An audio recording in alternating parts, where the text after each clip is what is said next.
Praise the Lord, hallelujah. യേശുവിൽ ഏറ്റവും പ്രിയമുള്ള സഹോദരി സഹോദരന്മാരെ, ഇന്നൊരു പ്രത്യേക ദിവസമാണ്. എന്താണെന്നറിയാമോ? തിരുക്കുടുംബത്തിന്റെ തിരുനാള് നമ്മൾ ആഘോഷിക്കുക. തിരുക്കുടുംബത്തിന്റെ തിരുനാൾ ആഘോഷിക്കുമ്പോൾ കുടുംബജീവൻ നയിക്കാൻ നിങ്ങളൊക്കെ ഓർക്കാനും പ്രാർത്ഥിക്കാനും ഒരു അവസരമാട്ടോ. പ്രത്യേകമാമിതം ഇന്ന് ഞാൻ നിങ്ങളെ ഓർക്കാം. എൻ്റെ രാവിലത്തെ കുർബാനയ്ക്ക് നിങ്ങൾക്ക് പ്രത്യേകം പ്രാർത്ഥിക്കുകയും ചെയ്യാം. തിരുക്കുടുംബത്തിന്റെ തിരുനാൾ ആഘോഷിക്കുമ്പോൾ നമ്മുടെ മാതാവിനെയും ഔസേപിതാവിനെയും ഈശോനെയൊക്കെ ഉണ്ണീശോനൊക്കെ ഓർക്കാം. പ്രത്യേകിച്ച് അവരെ മധ്യസ്ഥയില് നമ്മുടെ കുടുംബങ്ങളെയൊക്കെ സമർപ്പിച്ച് പ്രാർത്ഥിക്കുകയും ചെയ്യാം. ചെറിയൊരു മെസ്സേജ് അച്ഛൻ നിങ്ങളുമായി പങ്കുവയ്ക്കുന്നു. ഈ പ്രഭാതത്തിൽ ഇങ്ങനെ കണ്ണു തോന്നുന്ന എഴുന്നേറ്റ് വരുന്നില്ലല്ലോ, ചെറിയ മെസ്സേജ് മാത്രം അച്ഛൻ തരുന്നുള്ളൂ. അതായത് നമ്മുടെ ഔസേപിതാവും മാതാവിനെ കുറിച്ചൊക്കെ ചിന്തിക്കുമ്പോൾ എന്നെ ഏറെ സ്പർശിച്ച ഒരു കാര്യം എന്ന് പറയുന്നത്, തമ്പുരാന്റെ ഹിതത്തോട് 100% വിധേയത്വം പുലർത്തി ജീവിച്ചു. ചിന്തയ്ക്കപ്പുറമായ പല കാര്യങ്ങളുമാണ് പറയുന്നത്, സംഭവിക്കുന്നത്. അപ്പൊ രണ്ടുപേരും അത് പൂർണ്ണമായി വിധേയപ്പെട്ടുകൊണ്ട് അമ്മയെ പോലെ തന്നെ ഹിതം നിറവേറട്ടെ എന്ന് പ്രവൃത്തിയിലൂടെ ഔസേപിതാവ് പങ്കുവെക്കുന്നുണ്ട്. നമ്മുടെ ഔസേപിതാവിനെ പറ്റി ചിന്തിക്കുമ്പോൾ ഒരു വാക്കുപോലും ഉരിയാടാതെ ഒത്തിരി കാര്യങ്ങൾ പങ്കുവെക്കുന്നില്ലേ?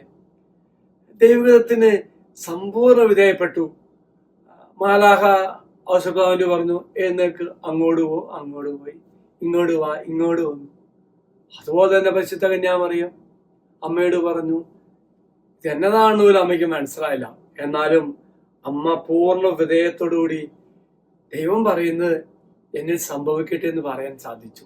പ്രിയമുള്ള സഹോദരി സഹോദരന്മാരെ, തിരുക്കുടുംബത്തിന് തിരുനാൾ ആഘോഷിക്കുമ്പോൾ ഒരൊറ്റ പോയിന്റ് മാത്രം ചിന്തിക്കാം. 100 കാര്യം മനസ്സിലേക്ക് വരുന്നുവെങ്കിലും ഈ പ്രഭാതത്തിൽ ഒറ്റ കാര്യം പറയുന്നുള്ളൂ. ദൈവഹിതം അനുസരിച്ച് പരിപൂർണമായി വിധേയപ്പെട്ട് ജീവിച്ച ഒരു ഭാര്യയുടെ, ഒരു ഭർത്താവിന്റെ കഥയാണ്, ജീവിത സാക്ഷ്യമാണ് ഔസേപിതാവും പരിശുദ്ധ കന്യാമറിയും. ആ ഉത്തമമായ കുടുംബത്തിലായിരുന്നു കൊണ്ട് ഉണ്ണീശോ വളർന്നു, ആത്മാവും നിറഞ്ഞു എന്നാണ് വചനത്തിൽ പറയുന്നത്. വിശുദ്ധ തോമസ് അക്വീനാസ് പറയുന്നത്, ജ്ഞാനത്തിൽ വളർന്ന യേശു എന്ന് പറയുമ്പോൾ യേശു ജനിച്ചപ്പോൾ തന്നെ പ്രത്യേക ദിവ്യമായ ജ്ഞാനം ഉണ്ണിക്ക് പകരപ്പെട്ടു. ഒപ്പം തന്നെ ഔസേപിതാവിനോടും മാതാവിനും കൂടി ആയപ്പോൾ പുതിയ പ്രായോഗിക ജ്ഞാനം കൂടി ഈശോ കിട്ടിയെന്നാ പറയുന്നത്.